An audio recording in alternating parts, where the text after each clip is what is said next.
They didn't even pretend to grieve. I heard it with my own ears, 2 floors down from a nurse's phone on speaker. My daughter's voice, cheerful, almost giddy. Mom's plane crashed. Finally, we can sell everything. Then a laugh, a sharp, relieved laugh, as if I'd been a long-term illness that finally resolved itself. As if I hadn't built the house she grew up in, cooked her school lunches, co-signed her first car loan. As if I hadn't been her mother. I lay in the hospital bed, body shattered, ribs cracked like old china, lungs stitched by machines. The nurse didn't know I was awake. She'd left her phone unattended on the counter while grabbing linens. I shouldn't have heard it, but I did. And once you hear your child rejoicing in your supposed death, there's no one hearing it. They brought me in under Jane Doe because my purse and ID had been stolen during the evacuation. The manifest had listed me as missing, presumed dead. It made things easier, the nurse said, less pressure from family. I didn't correct her. I couldn't. Not with a punctured lung and a face swollen beyond recognition. They didn't know who I was, and for a moment, I didn't either. The plane had gone down in a ravine near the Canadian border. Out of 121 passengers, 87 died instantly. I wasn't one of them. I'd survived in a row torn off during descent, wedged between a tree and an icy ledge. The rescuers pulled me out hours later, unconscious, bleeding, blue with cold. A miracle, the doctor said, but all I felt was pain. And then I heard my daughter's voice, and pain became something else entirely. Her name is Candace. She used to call me Mommy, then Mom, then nothing at all unless she needed money. I'd given her the down payment for her first condo, paid for Bree's private kindergarten, covered credit card debt after her divorce. She never said thank you, not really. Just told me I was generous, like I was some foundation, not a person. I don't know what shocked me more, that she thought I was dead, or that she celebrated it. That night, in the darkened hospital room, I stared at the ceiling and counted ceiling tiles. 23. Then again, 23. I couldn't stop shaking. My body hurt, but my soul ached worse.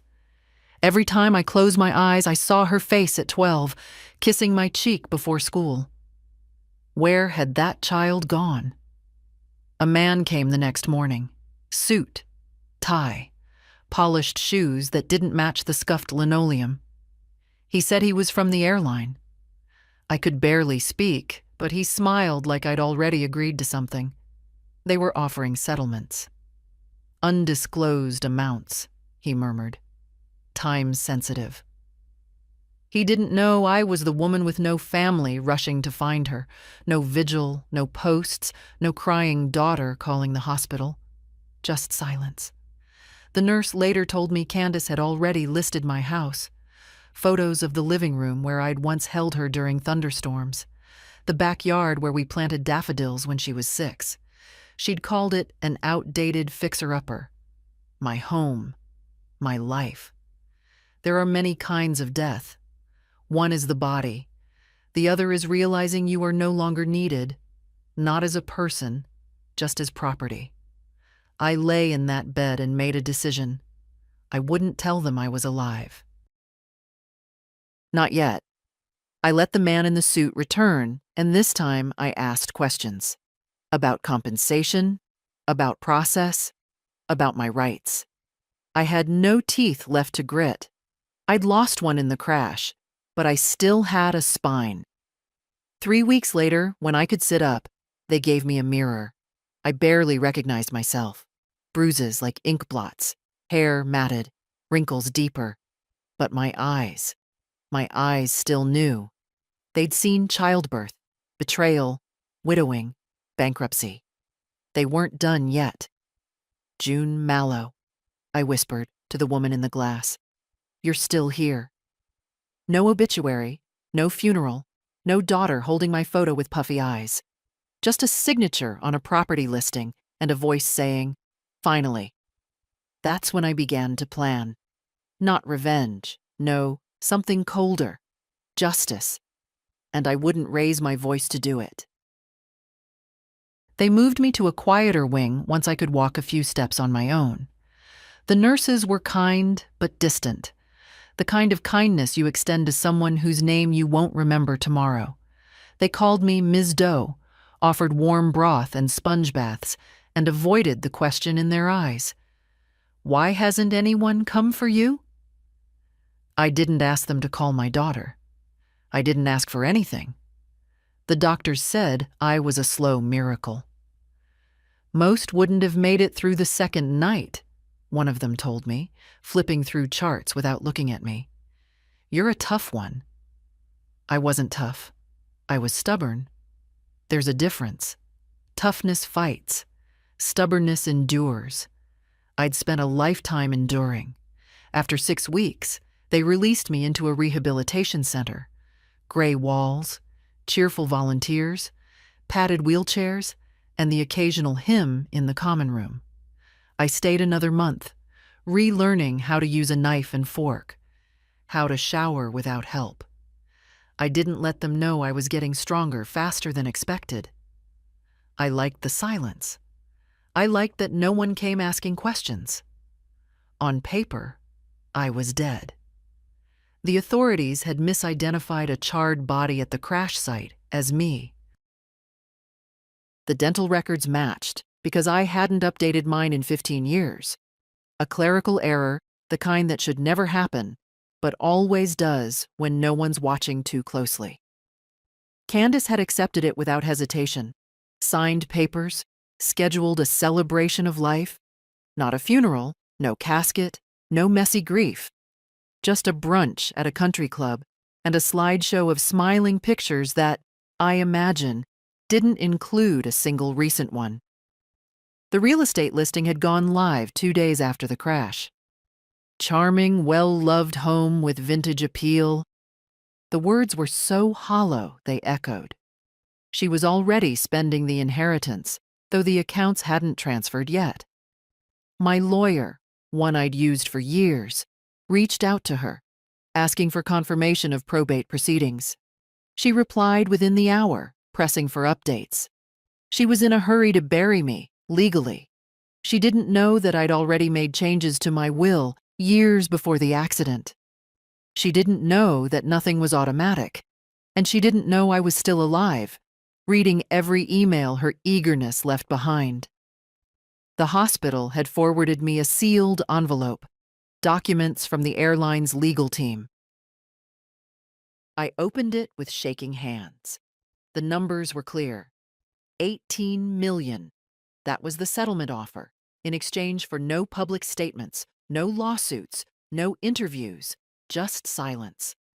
I read it twice, then a third time. I didn't cry. I didn't smile. I just folded it, placed it on the nightstand beside the rented hospital bed, and stared at the ceiling until the shadows moved across it. Candace used to say I was bad with money because I preferred saving to spending, because I packed lunches instead of dining out, because I drove the same car for 22 years. She said I had a scarcity mindset. I called it being responsible. And now I was holding more wealth than she'd ever dreamt of. The airline wanted me gone, discreet, forgotten. Candace wanted me dead, buried, out of the way. I had no interest in giving either of them what they wanted. Instead, I made a phone call to the only person who had ever asked me how I was doing without expecting a deposit afterward. My lawyer, Marvin. He didn't scream when he heard my voice, just went silent, then said, "June, where are you?" "Alive," I replied, which is more than I can say for my reputation. We met 2 days later in a borrowed office in the city. I wore a scarf and sunglasses, not to hide, just to shield myself from the strangeness of the world moving on without me. He had tears in his eyes, I didn't. I was past that. I want you to accept the settlement, I said. But I also want control. Of course. And I want Candace nowhere near it. Not 1 cent. He nodded, lips pressed thin. There's a trust, I said. I want to set it up in Bree's name, but with conditions. She doesn't get anything until she's 30, and she has to be free of her mother's financial influence. I want that in writing. He didn't argue. And I want you to buy me time. A year, no obituary, no statement, nothing. Just delay and misdirection. You're planning something. No, I said. I'm planning not to be the fool who gave everything and was thrown away. He leaned back, studied me. You've changed, he said. No, I replied. I just stopped pretending. The next morning, I checked myself out of the rehab center, took a cab to a small town 3 hours away, rented a 2-room apartment under a different name, June Emerson. Emerson was my grandmother's maiden name. She would have liked the poetry of it. I bought a new pair of shoes, a dark coat, a used car. I didn't look like a woman worth 18 million, but I looked like someone who had nothing to lose, because in a way I didn't. Not anymore. The first time I saw my house again, I almost didn't recognize it. The hydrangeas I planted the year after Walter died. Gone. Dug up. Tossed out. Replaced by stone chips and something that looked like artificial turf. The front door had been painted a color I can only describe as fashionable beige. Even the wind chime was gone.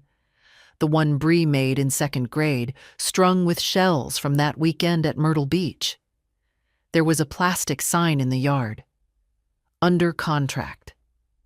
I parked across the street, behind a delivery van, and watched a young couple tour the front steps. The man was pointing at the roof. The woman was laughing, gesturing, as if already placing imaginary furniture. And there was my daughter, Candace, standing just behind them, dressed like a realtor, all white blazer and forced warmth. She didn't look like someone in mourning. She looked like someone closing a deal. They stepped inside, and I stayed in the car. My hands clenched the steering wheel. I don't know what I expected. To see my old curtains in the window? A ghost of my former life in the frame of the porch? Instead, it all looked like a stage set, like I'd never been there at all. That night, back in the apartment, I opened the laptop Marvin had given me, new, untraceable, linked to a secure network, and logged in to the private folder. Inside, every email Candace had exchanged with the estate attorney she assumed was now fully hers. She'd sent him photos of furniture she wanted appraised. She'd emailed a moving company asking for a quote on storage. The old stuff can go, she'd written. Donate or dump. I scrolled through attachments, images of my dining table, my cedar chest, my mother's wedding quilt. Too shabby for resale, someone had replied. Will likely be discarded. That cedar chest was the only thing I'd brought with me when I married Walter. My mother gave it to me with her hands shaking, said, "This held everything I owned when I came west. Keep it close." And now it was marked for trash. Candace never liked that chest, said it made the bedroom feel old. She didn't want my memories. She wanted the square footage. 3 days later, I returned. Not to confront, not yet. Just to witness. To watch what people do when they think no one's looking. It was a Thursday. Warm, overcast. I watched Candace from a coffee shop window down the block. She pulled up in a silver Audi, made a call, sipped a green smoothie. Bree climbed into the passenger seat moments later. She looked tired, older, but still carried that same crooked smile she used to have as a girl. They didn't talk much, just sat there. Bree kept her arms folded. Candace gestured a lot, her voice rising, face tightening. I couldn't hear a word, but I knew that rhythm. It was the same one she used on me, whenever she wanted to make something sound like my fault. Bree didn't argue, just looked away. The Audi pulled off, and I followed. At a distance. I wasn't ready yet, but I needed to see. They drove to a storage facility. I watched as they unloaded boxes from the back. Candace had a clipboard. Bree had silence. And inside one of those boxes, I could see it through the open trunk, was a small ceramic figurine of a horse. The one I kept on my windowsill. Walter gave it to me on our 5th anniversary. When Candace lifted the box, she tilted it sideways. The figurine rolled, tapped the side, then vanished behind another box. She didn't even look. They left 20 minutes later. I parked behind the building, waited. When the manager went inside, I stepped out, walked calmly to the dumpster. There, in a pile of splintered wood and wrapping paper, lay a broken frame. My wedding photo. Glass cracked down the center, through Walter's face. I lifted it carefully, cradled it. My hands shook, not from rage. No, that had burned off. This was colder, more precise, a line drawn. She wasn't just getting rid of me, she was erasing me. I carried the frame back to the car, placed it gently on the passenger seat, looked at it. Really looked. We were so young. Walter had that dumb grin, the one he always made when nervous. My hair was too short, the veil crooked, but we were there. Real. We'd built a whole life from that moment. A child, a home, a business.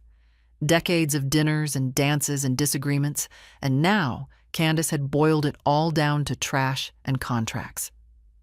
That night, I called Marvin. "She's sold everything," I said. "Even my memory." There was silence on the line. Then, "What do you want to do?"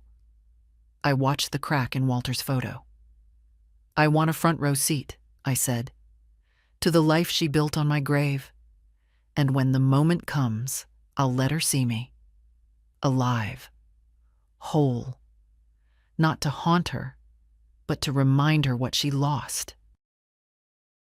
The law was slower than grief, but far more exact.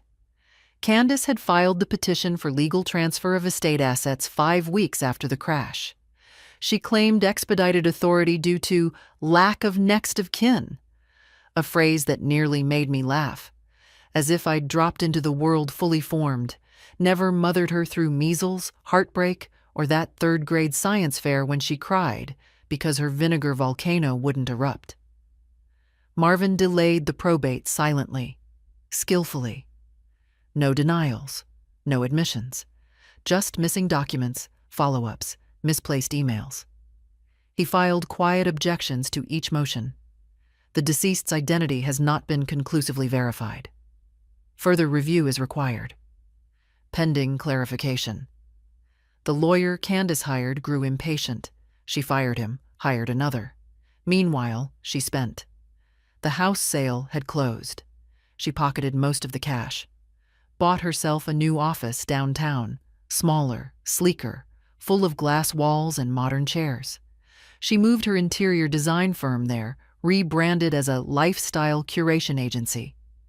She'd become the sort of woman who called herself self-made in LinkedIn bios, conveniently skipping the years when my checks paid her mortgage. Bree came to help on weekends. I watched from across the street. The girl still wore sneakers with little drawings on the sides, probably something she doodled herself.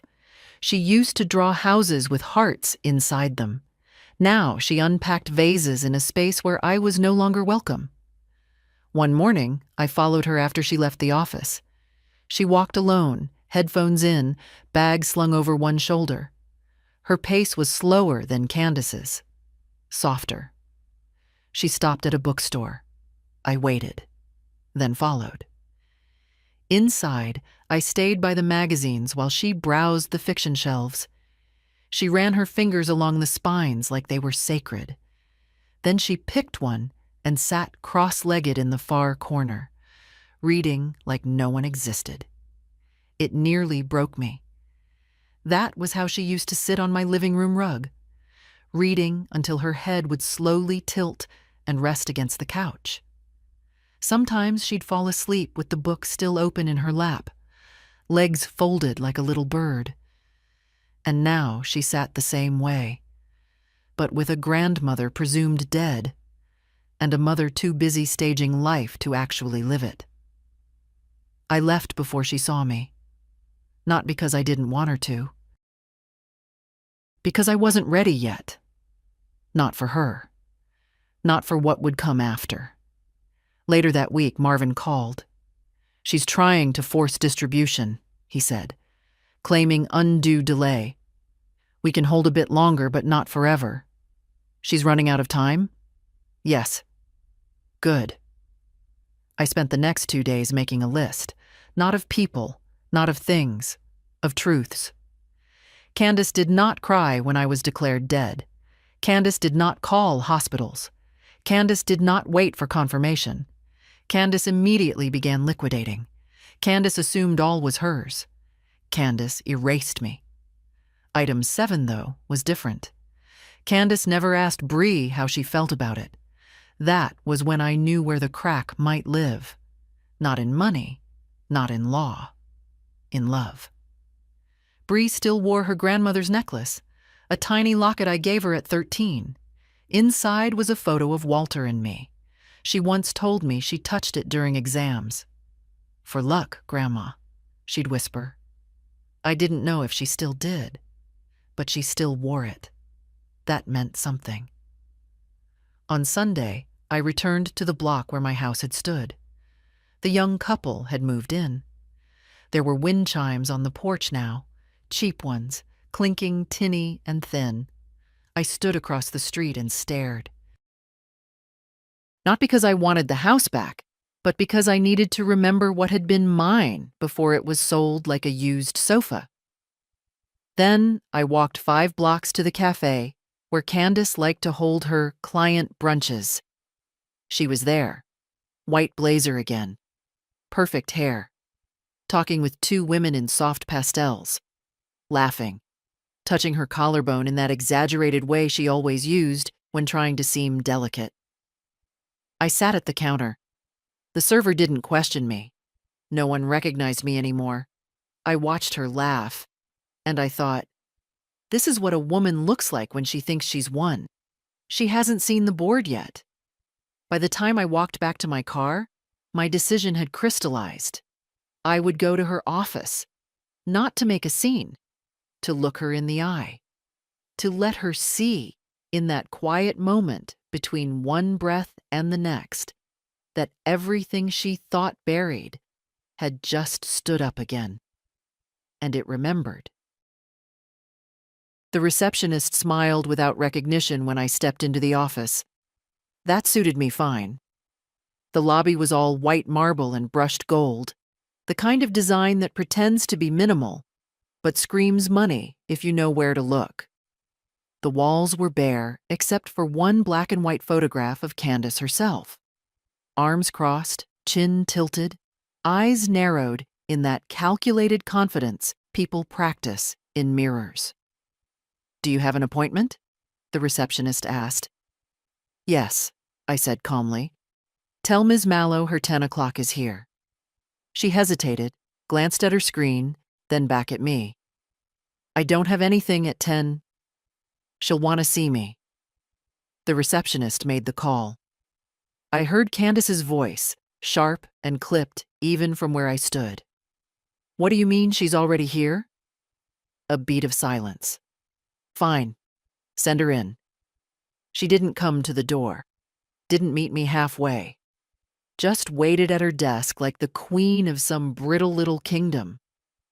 Candace's office was pristine, a glass desk, a wall of carefully arranged books she hadn't read, a large window with a view of the city, though her chair was turned away from it. She didn't care for views, only optics. She looked at me like I was a client, perhaps a difficult one. Then she blinked. Once. Twice. Her jaw moved slightly, but no sound came out. I stepped forward and closed the door behind me. No one else needed to hear this. "Hello, Candace," I said. She didn't speak. Her hands remained on the desk, fingers spread slightly, as if she were steadying herself against an earthquake. "You look well," I added, "though I don't imagine the same can be said for your conscience." That snapped her out of it. Her face hardened, like ice reforming. "What is this?" she asked, though her voice cracked just slightly. "What? How?" "I survived." She stared. "No one called me. No one said." "No one called?" I agreed. "Because no one tried." She stood suddenly, pushing back the chair. What are you doing here? Why would you come like this, after all this time?" "To see how quickly you swept me out of your life." I thought you were dead," I said. "Yes. That was convenient for you, wasn't it?" Her mouth opened, then closed again. I took a breath and looked around the room. "You redecorated." "Again." She said nothing. I stepped closer to the desk. Not too close. Just enough to make her shift backward slightly. "You sold the house 2 months after the crash. Donated my furniture. Threw out my wedding album. Moved into this glass box. Told people you'd built everything on your own." Her lips trembled, but only for a moment. "I mourned you," she said, but her voice was empty.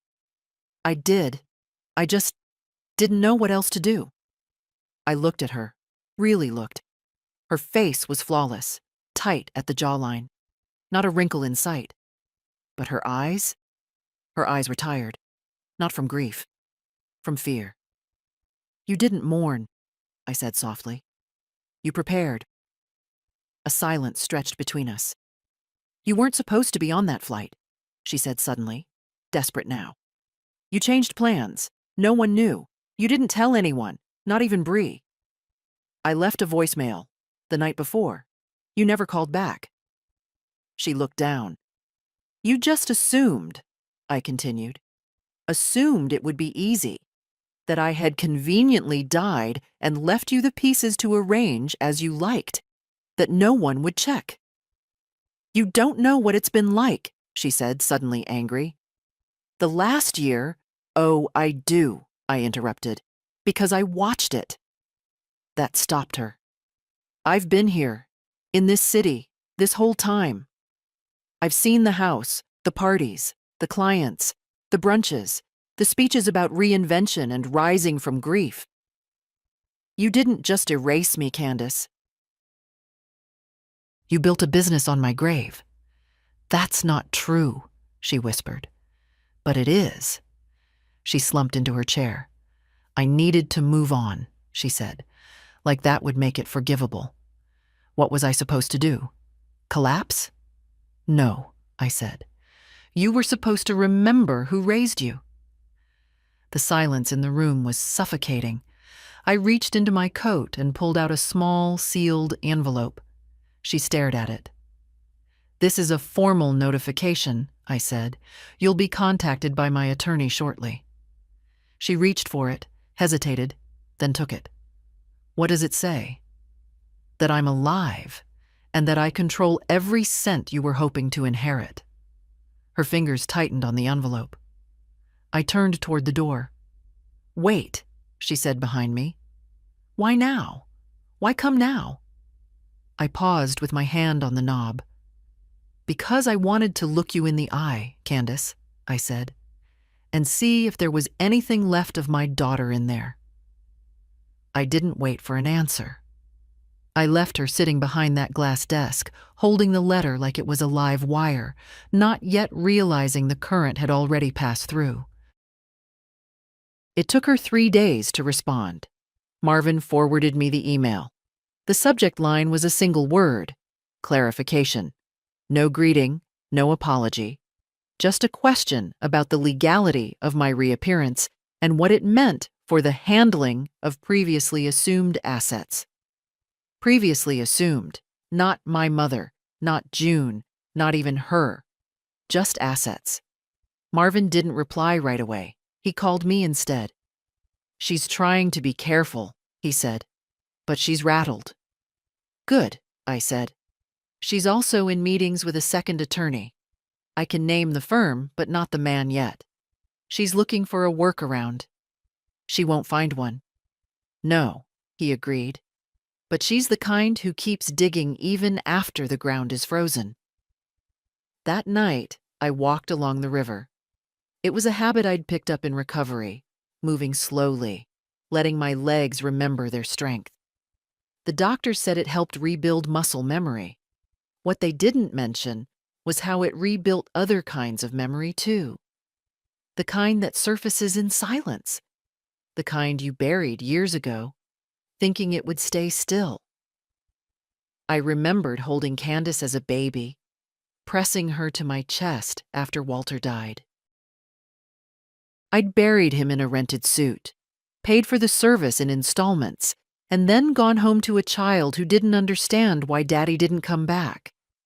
I remember her tiny hand clutching mine, saying, "It's okay, Mommy. I'm here." And now I was here. But she wasn't. Not really. Candace had built a life where love was currency. Everything had value, but only if it could be spent. The next day, I went to the bank, not to withdraw, to plant roots. "I'd like to open a trust," I told the clerk, "in the name of Brianna Claire Mallow." She blinked, tapped keys. "Is she your daughter?" "No," I said. "My granddaughter." The clerk smiled. "That's lovely. What kind of trust?" "One that protects her from everything she doesn't know she needs protection from." The paperwork took hours. I read every clause twice, then added my own. Bree would not access the funds until she turned 25. She would not be eligible if under the legal guardianship or financial control of her mother. She would not receive anything until she sat in person with my attorney and listened to the conditions herself, not as a punishment, but as a warning. I left the bank lighter. Not because I'd given Bree money, but because I'd given her a future that her mother couldn't touch. That night, for the first time in months, I slept without waking. 2 weeks passed. I didn't hear from Candace again, not directly.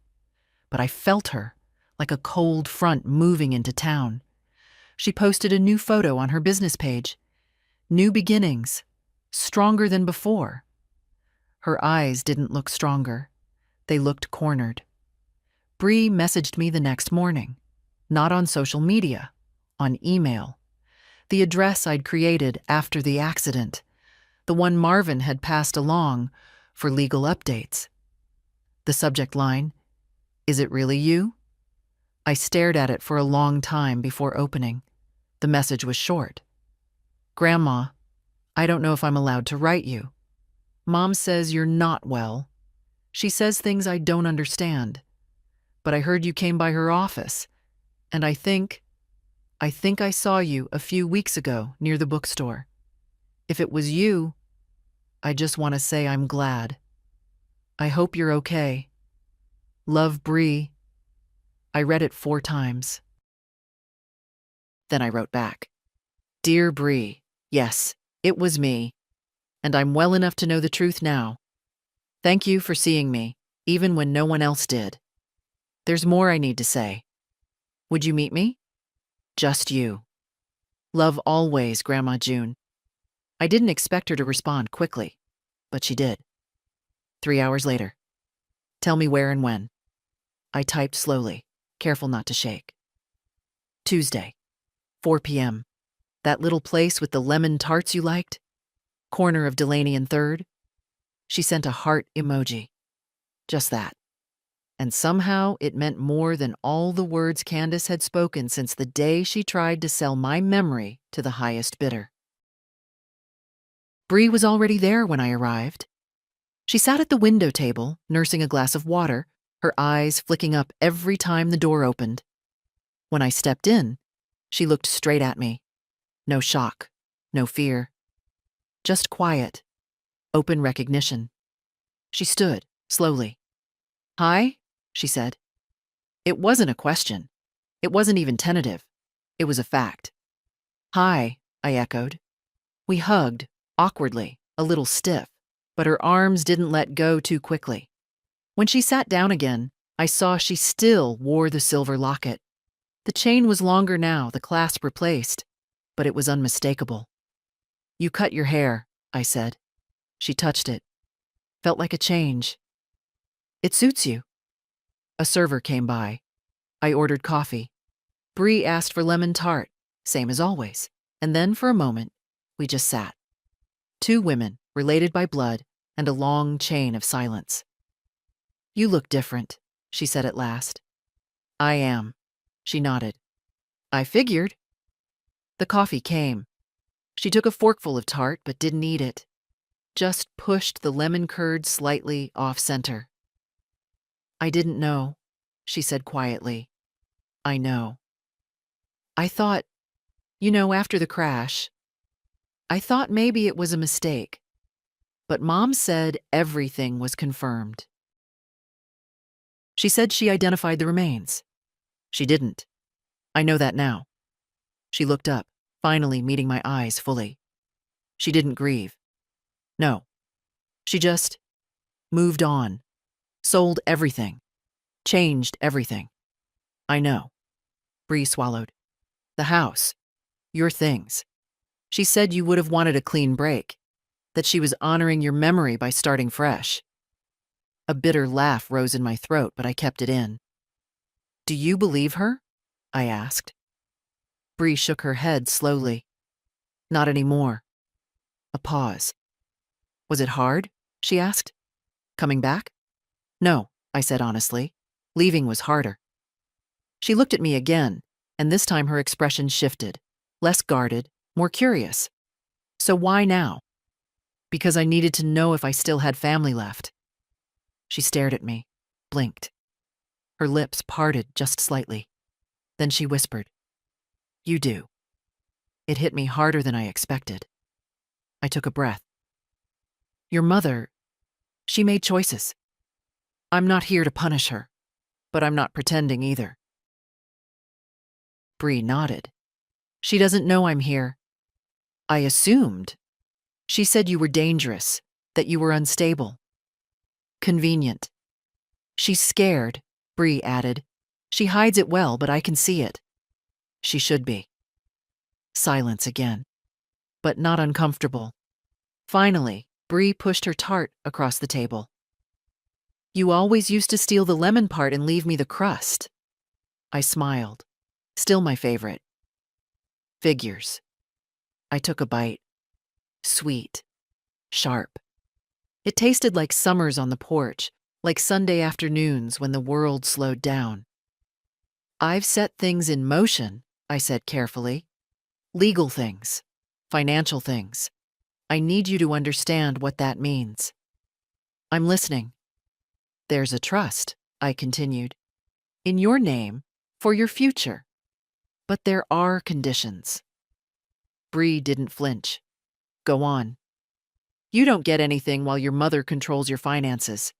If she files as your guardian, your custodian, your anything, it's void." "I'm 20, she said. "She doesn't control me. Maybe not on paper, but I've seen the patterns." Bree bit her lip. "There's more," I said. "You'll have access at 25, not before. You'll need to meet with Marvin. Review it. Sign it with full understanding." She nodded slowly. "And if I don't?" "You walk away. No money, no pressure. Just your choice." Her shoulders relaxed, just a little, like she'd been bracing for something worse. "Why me?" she asked. "Why still give me anything at all?" "Because when I was gone, you were the only one who noticed." Tears sprang to her eyes, quick and sharp. but she blinked them back. "I missed you," she said. "So much. But I didn't know how to say it. Mom made it hard." "I know." She leaned forward, voice low. "She'll be furious when she finds out I met you. I'm counting on it." Bree actually laughed, a short, real sound that made me feel 10 years lighter. We sat there a while longer, just sipping coffee, eating tart. Two people separated by lies, stitching something back together in silence. Before she left, Bree reached across the table and took my hand. "You came back," she whispered. "I never left," I said. And this time, when we hugged, it wasn't awkward at all. Candace didn't know I was there. She sat at the back patio of a restaurant near the financial district, beneath a heater lamp that gave her skin a soft orange hue. Across from her was a woman I recognized, Deborah Lang, an old college friend turned real estate attorney. She used to come to our house when Candace was in high school, always talking fast, always chasing something. I'd asked Marvin to check her calendar. She was meeting Deborah for drinks. "Strictly business," he'd said. I wanted to see what that meant. So I arrived early, found a spot at the far edge of the patio, half shielded by a potted fern. Dark glasses, neutral coat, hair tied back.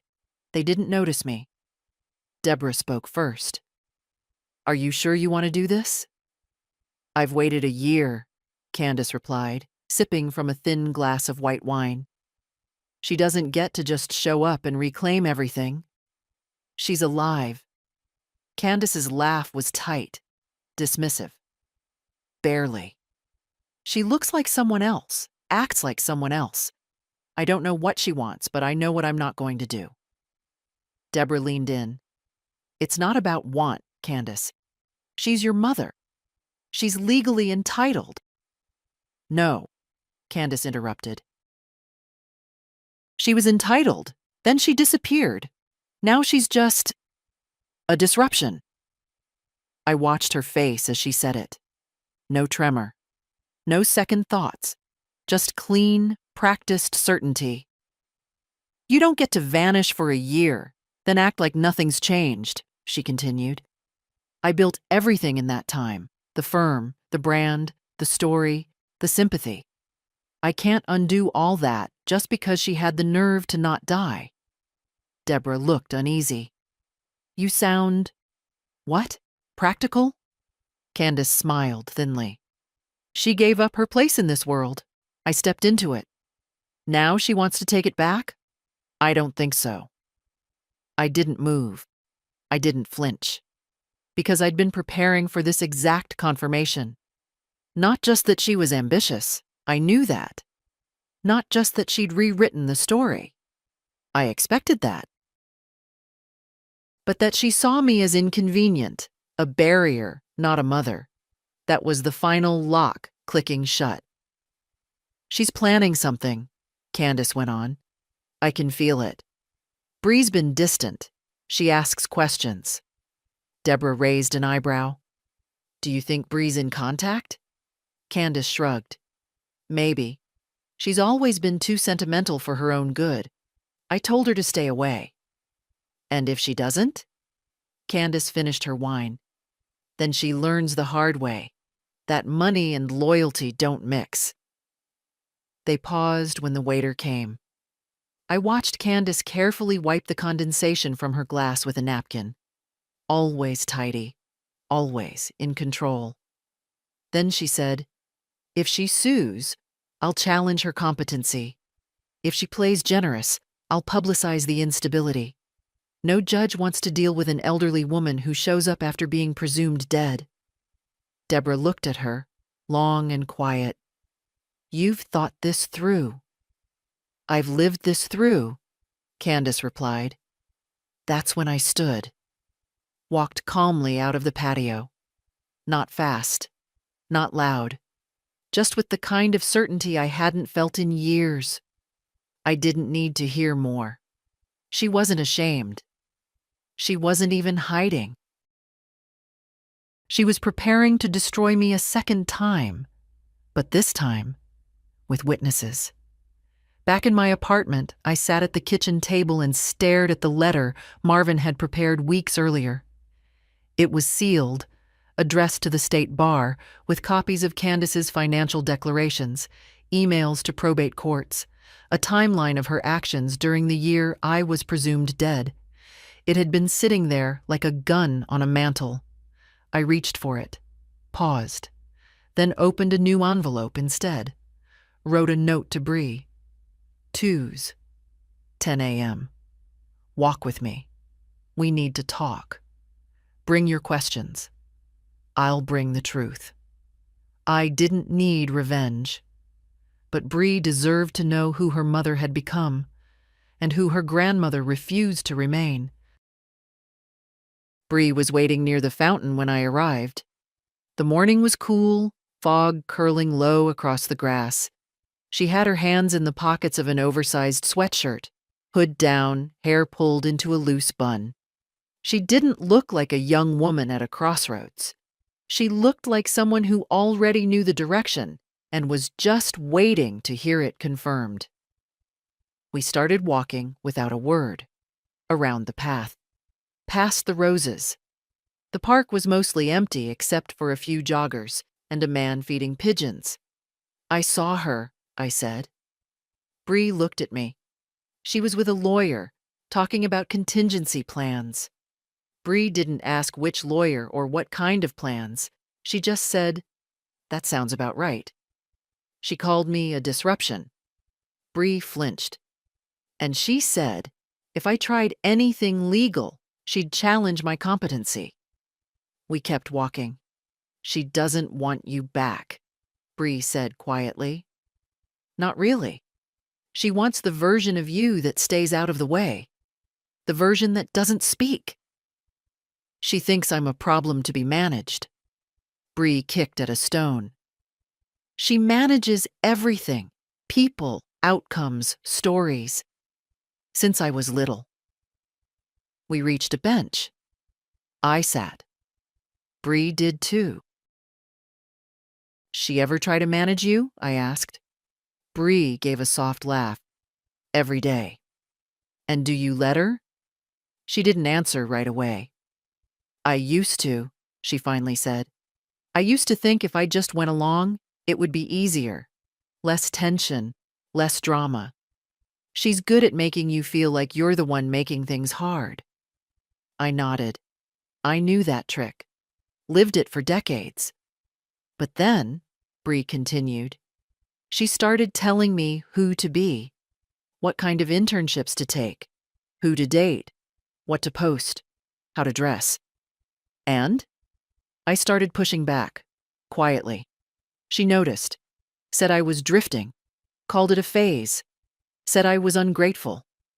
Bree stared at the trees. "She said the same thing about you, after the crash, that you were difficult, controlling, emotionally distant, that the house felt like a weight." I didn't respond. She told people she was relieved, that she could finally breathe. I remember thinking, that's not grief. "No," I said, "it's not." A squirrel darted past the path. Somewhere nearby, a child shrieked with laughter. Bree looked at me again. "So what now?" "I told you about the trust." She nodded. "But there's more than money involved." "I figured." "You'll have to choose," I said. "Not sides, not between me and her, between what's true and what's easier." Bree tilted her head, thoughtful. "That's not hard." "Isn't it?" She met my gaze squarely. "I used to think keeping quiet was loyalty," she said. "Now I think it's just permission." I almost smiled. "Smart girl," I murmured. Bree reached into her pocket and pulled out her phone. "She's going to come after you," she said. "I think she already is." "I'm not worried." "She'll say you're unstable, that you disappeared on purpose. She'll twist it." "I've survived worse than her narratives." Bree glanced down, then back up. If it gets ugly, what do you want me to do? I thought for a long moment. Stay clean, I said. Let her wreck herself. She's been writing her own ending for a year. Let her finish it. Bree looked relieved and a little sad. Do you ever miss the version of her that loved you? I didn't answer immediately. Then, I miss the version of her that didn't need to win all the time. Bree nodded slowly. I'm going to move out, she said, almost as an afterthought. I've been saving. A friend of mine needs a roommate.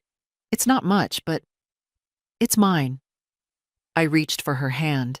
She let me take it. I'm proud of you, I said. Her eyes shimmered, but she didn't cry. Neither did I. We just sat there, the two of us, in the stillness of the park. Not plotting, not hiding, just claiming space. Together. And somewhere far off, I imagined Candace pacing, dialing, demanding, trying to rearrange the story again. But this time, she'd find the ending already written. And it wasn't hers. The second time I walked into her office, I didn't wait for an invitation. The receptionist looked up, startled.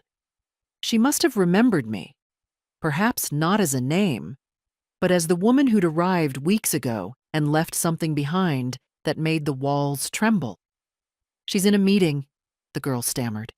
I'll wait inside. She hesitated. I kept walking. Candace's office door was half closed. I pushed it open, calm, steady, unhurried. Inside, she was pacing. On the phone, a tight line between her eyebrows. She turned, startled. I'll call you back, she snapped into the phone, then hung up without waiting for a response. June, she said, like she might say, storm warning. Candace. Her arms crossed automatically, a physical barrier. I said nothing.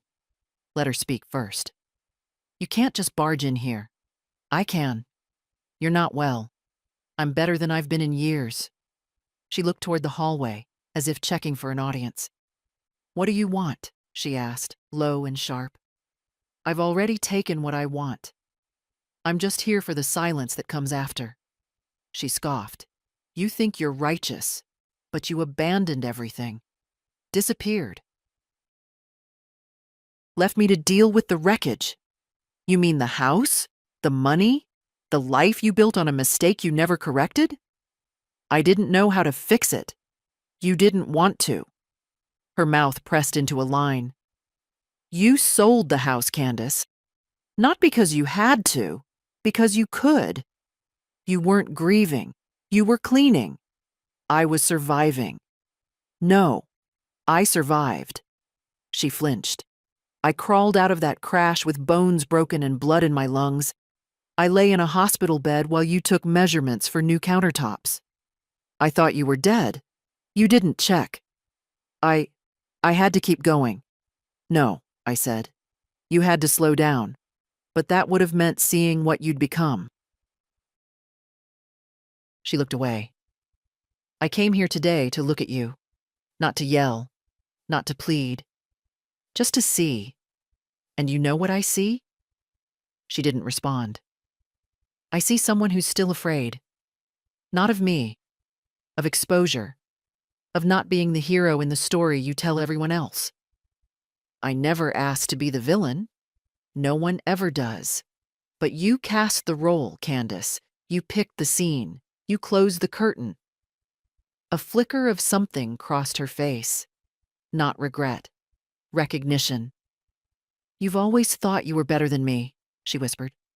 No, I said. I always hoped you'd be better than this. She turned her back.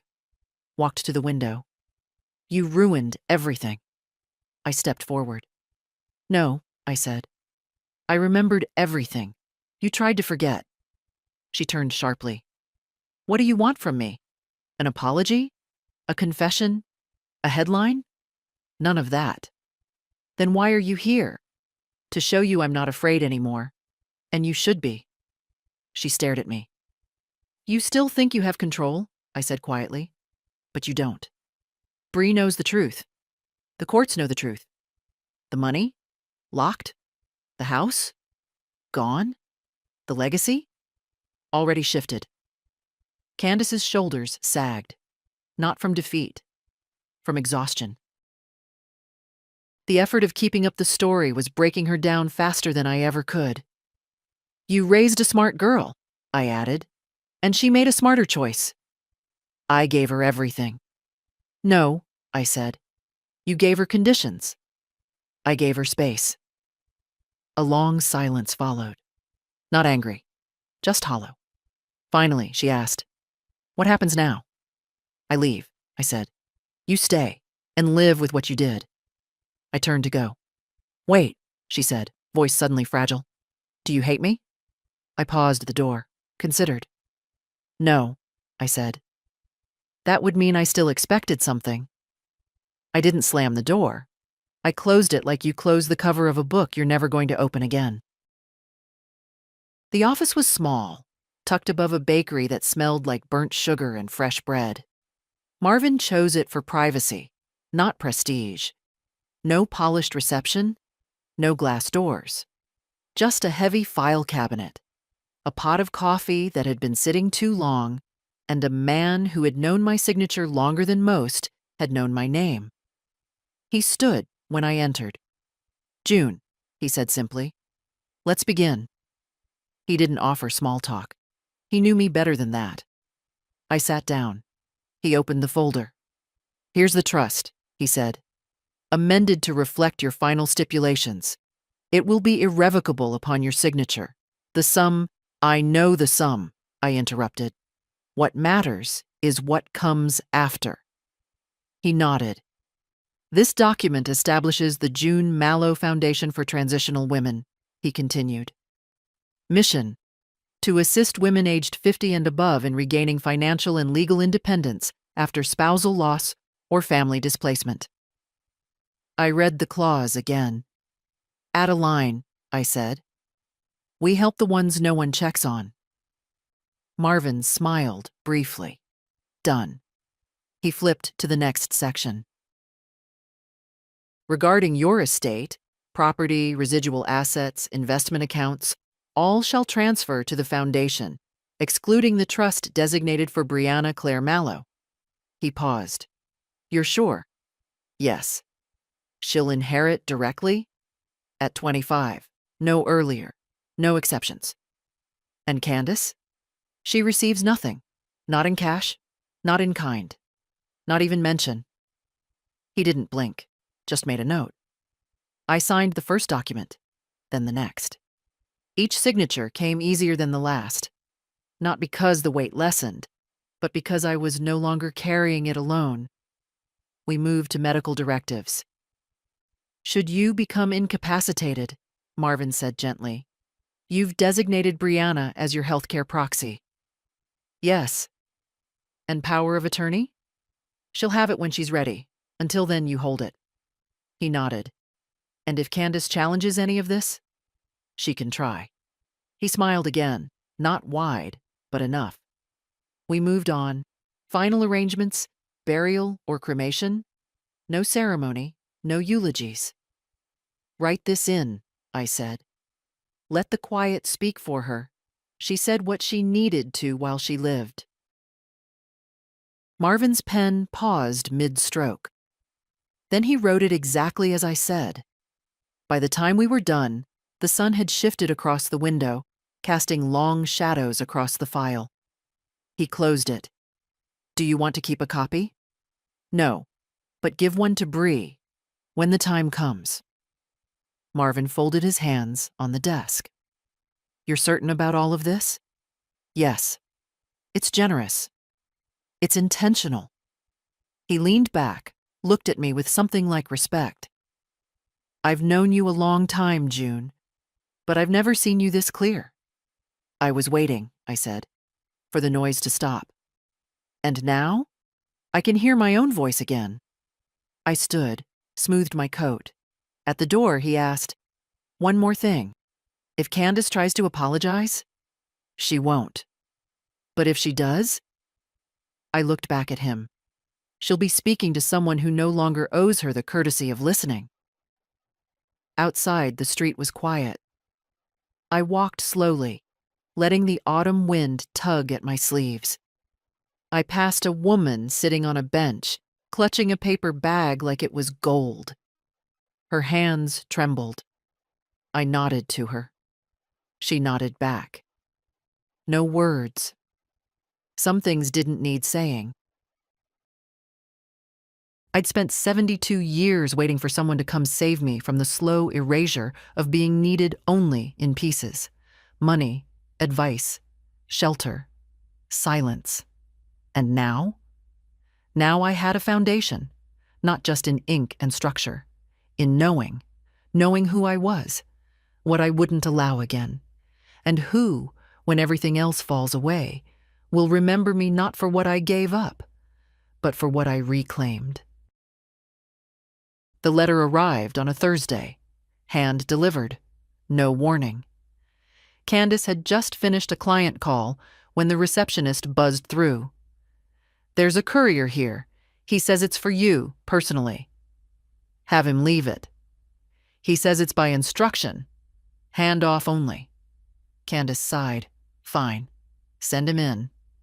The man was plain. Khakis, windbreaker, clipboard. He didn't linger, just handed over a thin envelope with her name typed neatly in the center. "Have a good day," he said, then walked out without looking back. Candace stared at the envelope. No logo, no markings. She opened it. Inside, a single page. Letterhead simple, legal, subject, formal notification of estate closure and financial forfeiture. She read the first line, then again, and again. Her hands began to tremble. Marvin's name was there, of course. Always Marvin. Loyal, gray, quiet Marvin. The man who'd known her mother for longer than Candace had understood the concept of money. The language was dry, impersonal. Per Section 4, Clause B of the Revised Estate Directive executed under the full legal and medical capacity of June Eleanor Mallow, all previously assumed claims on property, assets, and inheritance under your name are hereby nullified. Effective immediately. The letter explained the trust for Brianna, the foundation, the updated will. It confirmed in precise language what Candace had feared but refused to admit. Her mother had returned, had rewritten the narrative, and had done it completely. There was no money coming, no residuals, no fallback. Everything she'd quietly considered hers, already spent in plans and promises, was gone. Legally, irrevocably, and most cruelly, cleanly. There was no scandal, no accusation, no dramatic confrontation she could counter or spin. Just finality. Candace sat back in her chair. Her hands were still on the paper, but her eyes were unfocused now, staring somewhere beyond the edges. The office felt colder than usual. She read the letter again, this time slower. There was a single line near the end, brief, unadorned, placed like an afterthought. No further correspondence is required. She crumpled the letter in one hand, then stopped. Uncrumpled it, smoothed the creases with flat palms. A part of her wanted to call Marvin, demand explanation, threaten legal action. But she knew it wouldn't change a thing. This wasn't a challenge. It was a conclusion. And conclusions couldn't be undone with posture or pressure. She sat there for a long time, long after the office emptied for lunch. The clock ticked. Her phone buzzed. Her laptop blinked with reminders. But she moved only once. To open her drawer, pull out a small, square photo in a cheap plastic frame. It was the only one she still kept of the three of them. Walter, June, Candace at 7 on her mother's lap, grinning with missing front teeth. She stared at it, not with nostalgia, but with an emptiness that finally had form. She had won so quickly, and lost so thoroughly, and no one, not a single soul, was coming to explain why, because she already knew. The house looked smaller now, not because it had changed, but because I had. Something about survival shrinks the myth of place. You start to see not the size of the rooms, but the echo in them, the weight of who spoke loudest, the silence you once let settle in the corners. I parked across the street, same as before. No tinted windows, no disguise. I didn't care who saw me. A new family lived there now. Young couple, child, tricycle in the yard, a soccer ball under the bush. There were curtains in the window I never would have chosen, floral with too much yellow. A ceramic rooster perched on the porch rail. It made me smile. I didn't come to trespass, or to speak. I came to remember without mourning. I watched the mother step onto the porch. She called a name I didn't catch, something short and sweet, and the child, maybe 4 years old, ran out with wild hair and socks that didn't match. She laughed, that big, clumsy laugh children make when they're not trying to be charming. For a moment, I saw Candace, 3 years old, running through a sprinkler in this same yard, water in her eyes, screaming with joy. And then I remembered the night she was 16, yelling at me from the porch steps, saying I didn't understand anything, that I made everything harder, that she couldn't wait to leave. Both memories lived in this grass. Both belonged to me. I didn't look away. The front door had been repainted, sage green, the number plate replaced, my wind chime gone. But the porch creaked the same when the woman stepped inside, child in tow, leaving the door ajar just long enough for warm music to spill into the air. I exhaled. I had planted roses along the side fence once. There was no trace of them now, just mulch and a row of new shrubs that looked too orderly for this kind of home. It didn't hurt. It didn't need to. I wasn't here to reclaim anything. This was no longer my house, but it would always be the place I became someone no one expected me to be. A wife, a mother, a widow, and eventually, a woman who chose to stop disappearing. I stepped out of the car, walked across the street, stopped just before the driveway. No need to go further. I stood there, looking up at the window that used to be my bedroom. I remembered the sound of rain against it, the hum of the old fan. Walter never got around to replacing. The quiet. The long, aching quiet of someone waiting to be thanked. But no one owes you gratitude for what they never saw you lose. And maybe that was the hardest part, not being unloved, but being unseen. I reached into my coat pocket, pulled out a photograph, an old one, faded at the edges. It was me on the porch, barefoot, laughing at something Walter had said, with Candace curled in my lap. Bree must have taken it, too young to frame it right, but still catching what mattered. I crossed the driveway, placed it gently under the mailbox, weighted with a small, flat stone. Then I turned back. I wasn't leaving a message, just a fact. I had been here, and I no longer needed to prove it.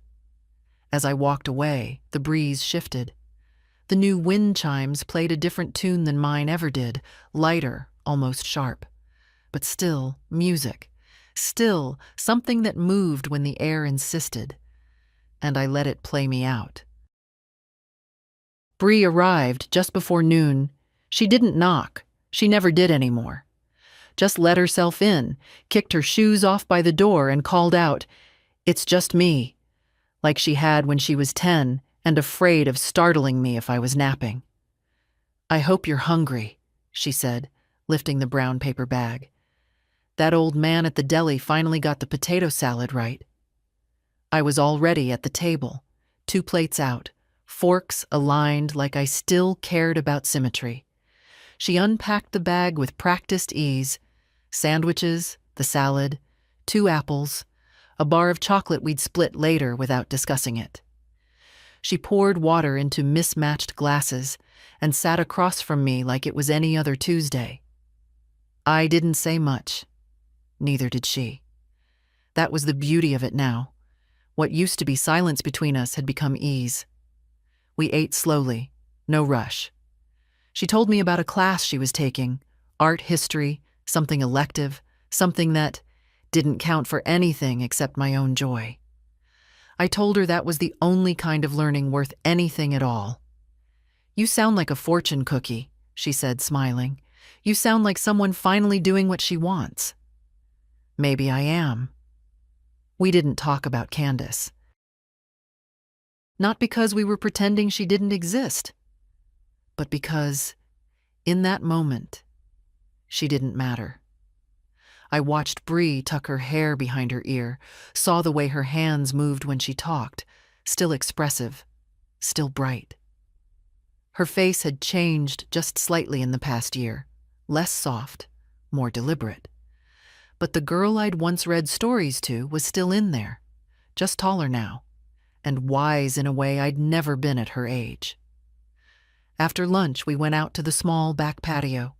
I kept a few potted herbs there, nothing ambitious, just mint, rosemary, thyme, things that reminded me of seasons and purpose. Bree knelt beside the largest pot. "This one needs water." "I know. You're letting it dry out. I was waiting for you to notice." She looked up, smirked. "You're annoying. You're slow." She laughed, then went inside to fill the watering can. When she came back, I sat in the sun, letting it rest on my arms like something earned. She poured gently, carefully, like she understood what too much care could do. When she finished, she didn't stand. She stayed crouched beside the pot, picking at a leaf, and said, "I think I'm going to apply for that gallery internship." "The one in Portland?" She nodded. "I've been scared to leave." "You're not leaving." She looked at me, unsure. "You're moving forward. Big difference." She swallowed. "What if I miss you?" "You will." That made her eyes wet. Just a little. "Will you miss me?" she asked, quieter. "Every damn day." She smiled through it, wiped her cheek with the back of her hand. "Good." I leaned back in the chair, let the moment stay exactly where it was. The wind picked up, brushing the trees gently. Somewhere in the distance, a dog barked. A siren faded. The world went on. "You know," I said, not opening my eyes, "when I was your age, I thought healing meant forgetting, moving on, pushing through. And now? Now I think it just means telling the truth over and over until it stops hurting to say it out loud." Bree nodded. "Even if no one believes it?" "Especially then." We sat like that for a long time, not talking, not needing to. Before she left, she hugged me hard, not polite, not short. She held on. "I'm proud of you," I whispered. She squeezed tighter. When she pulled away, she said, "You changed everything, you know." I shook my head. "No, I just stopped pretending." She looked at me for a moment longer, then left. I didn't cry. Not because I wasn't moved, but because I was full. And sometimes that's all peace is. Not the absence of pain, just the moment when pain finally has nowhere else to go.